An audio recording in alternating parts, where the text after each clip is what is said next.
कल रात यहाँ चली 8 गोलियों की तहकीकात में हमें एक राइनो का बच्चा मिला जिसके सींग के लिए उसकी जान ली गई। उसकी माँ शायद घायल है।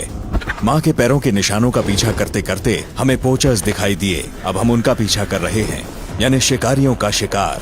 हेलीकॉप्टर और यहाँ के ऑपरेटिव्स हाथ धोकर उनके पीछे पड़ गए हैं और यहाँ सेक्शन रेंजर रिचर्ड सावरी और मुझे उनके कुत्तों की मदद से कुछ और मिल गया है।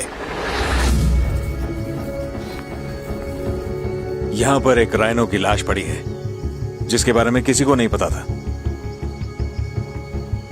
ये जंग इन्हीं के लिए तो लड़ी जा रही है। आसमान में हेलीकॉप्टर है जो पोचर्स का पीछा कर रहा है। यहाँ पर एक राइनो की लाश पड़ी है जो कुछ दिन पहले मरा था, जिसका रास्ता हमें इन छोटे छोटे वल्चर के पंखों ने दिखाया है।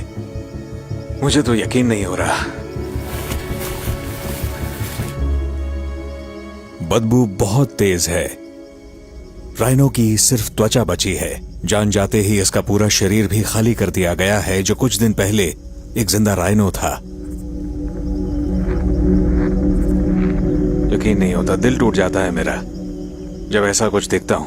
ये कोई तस्वीर नहीं है और ना ही ये कोई कल्पना है, ये सच्चाई है। ऐसा कुछ होने से रोकने के लिए ये टीम बनाई गई है और इसी के लिए साउथ अफ्रीकन नेशनल पार्क्स लाखों डॉलर्स खर्च करते जा रहे हैं ताकि पोचर्स की रोकथाम हो जाए। सिर्फ 1 या 2 राइनो बचाने के लिए नहीं, बल्कि इनका भविष्य सुरक्षित करने के लिए। हमें कुछ करना होगा, कुछ ना कुछ तो करना ही पड़ेगा। हाथियों की तरह राइनोज भी जानवरों के ऐसे ग्रुप का हिस्सा हैं जिन्हें पैकेडर्म्स कहते हैं। इनका सींग उतना यूनिक नहीं जैसा कि एशियाई मार्केट के खरीदार समझते हैं। एक बात कहूं, ये राइनो के पैर का सोल है। राइनो के जो खुर होते हैं ये दरअसल एग्जैक्टली सेम सींग वाला ही मटेरियल है, जबकि इसे कचरे की तरह छोड़ के चले गए हैं और सींग ऐसे ले गए हों जैसे बहुत कीमती हो। इतना कीमती कि राइनो की जान ले ली। इस सब का बंद होना जरूरी है। लोगों की नासमझी की वजह से बेगुनाह बेजुबान जानवर मर रहे हैं। जेफरी को शिकारियों के पैरों के निशान मिले। क्या एक और?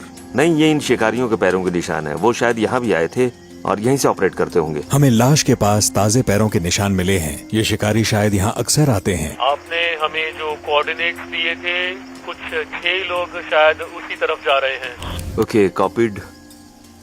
रास्ते पर उन्हें कुछ बैग्स और चीजें मिली हैं जो ये शिकारी भागते समय रास्ते पर फेंकते गए। तो मैं पुलिस हेलीकॉप्टर को बुला रहा हूँ जो फॉरेंसिक टीम के साथ आकर उन चीजों को उठाएगा। वैसे आप जो यहाँ कर रहे हैं वो किसी जंग से कम नहीं है। हाँ, है तो जंग जिसे रोज लड़ते हैं।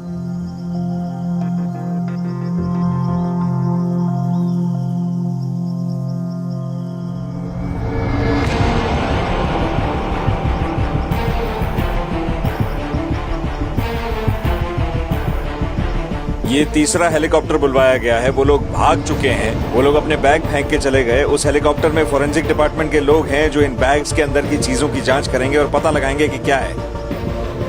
ये सब कुछ उन पोचर्स को रोकने के लिए ही किया जा रहा है और उन लोगों को सबक सिखाने का यही तरीका है।